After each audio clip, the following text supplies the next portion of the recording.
Ang unang kasalanan. Ang unang lalaki at babae, sina Adan at Eva, nakatira sa isang magandang hardin na nilikha ng Diyos para sa kanila. Ngunit, dumating si Satanas bilang isang mandarayang ahas at tinukso sina Adan at Eva.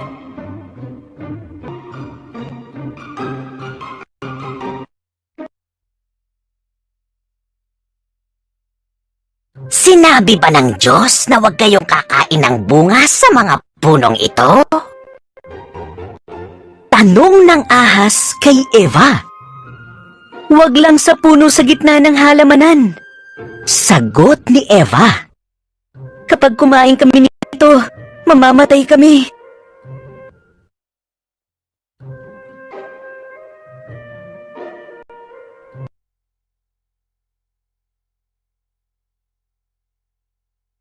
Hindi kayo mamamatay!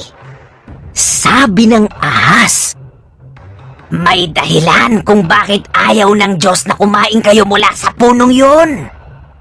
Kapag kinain niyo yun, matutulad kayo sa Kanya. Malalaman ninyo ang Kanyang nalalaman.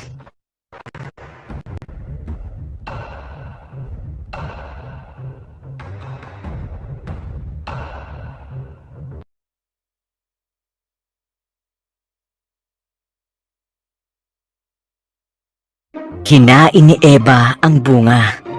Binigyan din niya si Adan na noon ay kasama niya. Kinain din niya ito at bigla ay nagbago ang isip nila. Nalaman nila ang mga bagay na hindi nila alam noon.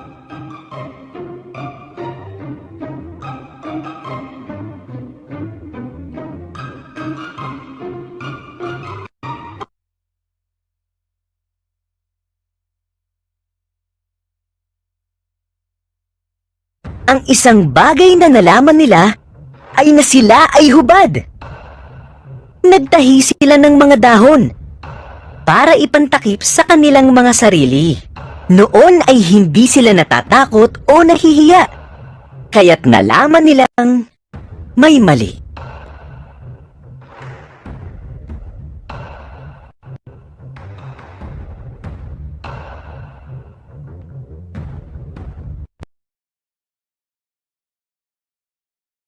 Adan, sabi ng Diyos. Eva, nagtatago po kami. Sabi ni Adan. Nakahubad po kami.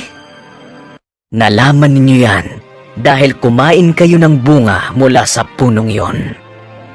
Malungkot na sabi ng Diyos. At sinisi ni Adan si Eva. At sinisi naman ni Eva ang ahas.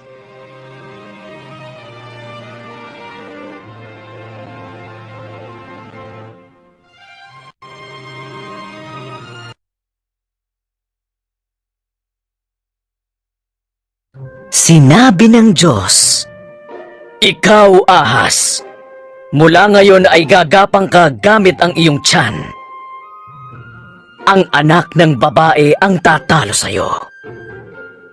Eva, magiging masakit ang iyong panganganak. Adan, ang paghahanap ng pagkain ay magiging mahirap para sa'yo."